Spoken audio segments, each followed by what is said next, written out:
They can steal it from other countries in your face and then get up on the cameras and give high, lofty speeches about everything moral and noble.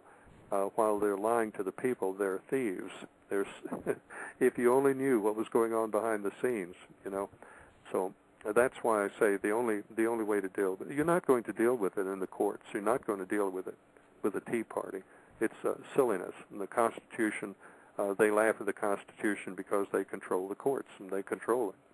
You're never going to get... Griff, you had mentioned earlier about the people are going to have to get up and stand up and take the country back.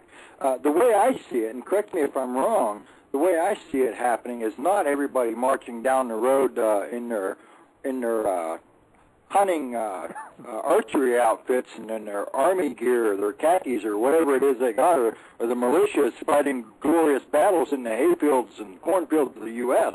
The way I see it, the way it's going to go down is it's going to go down one family at a time, that somebody's just going to get angry enough to where they're just going to go out and they're going to grab their granddaddy's 12 gauge or something else and then go do what they're going to go do. It's not going to be a squad of militia here and National Guard over there or the UN over there. It's going to be one pissed off person at a time. That too. It depends on how things play out, how it's going to manifest, I believe. And you know, just our conversation here is against federal law. What we're talking about right now is against federal law. They could put us in the penitentiary for talking this, which makes me furious. It just makes me furious. This is Brave New World. There are 3 programs that really impressed me. It was 1984, Brave New World, and Fahrenheit 451. Where the firemen ran to the house and burned the books and then burned the house down if you were caught with a book. Those 3 programs are coming true today. They're being played out. They are a reality today. Orwell had no idea how close it was when he wrote some of his stories. I think it's going to be an individual thing, but it could very well be small groups. If you evacuate a few million people from the Gulf, and if you turn them loose to the north with no food and no water and no shelter, and let them on their own scratch for shelter and food for their families, then you will have 1 million ticked off people that have nothing to lose. When a man has nothing to lose and his family is in jeopardy and he sees his children hungry, Katie barred the door. Nothing is sacred. He will do anything to feed his family. He will do anything. And I think that may happen.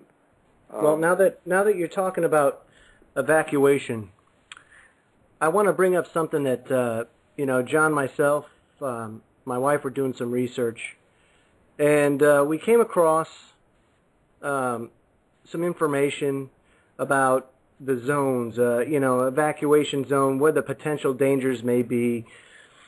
And the zone itself looks, I'm going to put a link up in the chat room for everybody that is paying attention to this. You did? Okay, so what John just posted in the chat room is a map of potential evacuation, where this pollution or contamination can travel. And Griff, I'll forward you the link so you can take a look at it too. But there's also something. Griff, are you familiar with the Rewilding Project? No, I'm not. Okay. The Rewilding Project, I'm just gonna pull some information up here so that we can get a better idea. What it does is they're looking to restore the natural habitat of land. I'm going to give you a little write-up on it. It's vital to understand that the Wildlands Project is just one of many elements of control that are being put into place by global socialists to control the population. Relocation of wildlife, large wildernesses, and roadless areas, and the relocation of populations into sustainable communities are all part of the goal of implementing Agenda 21, or the United Nations Agenda for the 21st Century. Born out of the 1992 Earth Summit in Rio de Janeiro, Agenda 21 serves as the comprehensive blueprint for achieving sustainable development. Its many tentacles are being put into place by the agencies of the U.S. government, such as the State Department, the Department of Energy, the Forest Service, Fish and Wildlife, Bureau of Land Management, and that's just to name a few. It's also being aided along by countless non-governmental organizations. It's important to note that though the planners are bypassing Congress in implementing their plan, it can be stopped at the state and local levels. The Agenda 21 document contains 40 chapters which addresses issues that range from controlling water, land, air, and minerals to policy recommendations for disposal of toxic and hazardous wastes to technology management and transfer. There are many other facets of the program, including managing the role of women and children and the role of indigenous people in the process. In short, it's an all-encompassing revolutionary plan for controlling the entire population of the Earth, marketed under the slick packaging of environmental and ecological necessity. Now, the reason why I bring up the Wildlands Project is because it's very interesting to see, and I don't know, John, do you have that link there for the map for the Wildlands Project? It's already in the room, Joe. It is the twp.org? Okay, very good. twp.org/wildways. Now, if you take a look at both of those maps, note the similarity between the locations of these zones. Note that the eastern Wildway is almost identical to that zone. And it's the first one they're working on right now. If you read this Wildways, Wildways is the website for the Rewilding Project.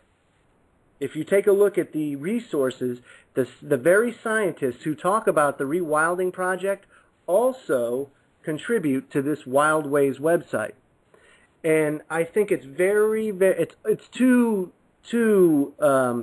coincidental, incredibly coincidental if it is, that this type of scenario unfolds at the exact same path as the Eastern Wildway corridor. And I didn't know it by that name, but I am familiar with it. Right.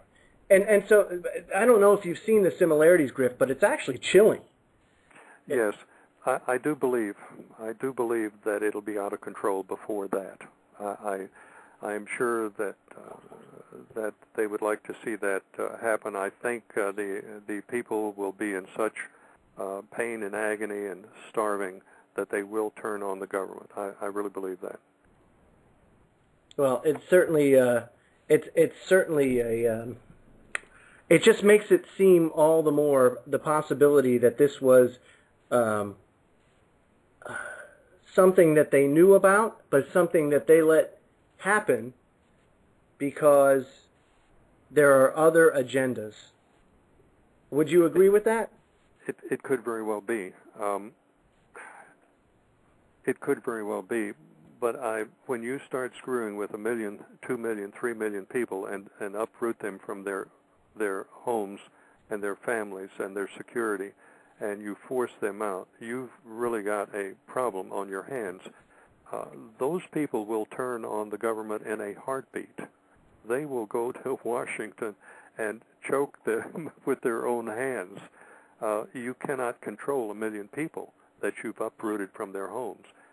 It is a major event in the making. It's yet to come, but it's going to come soon.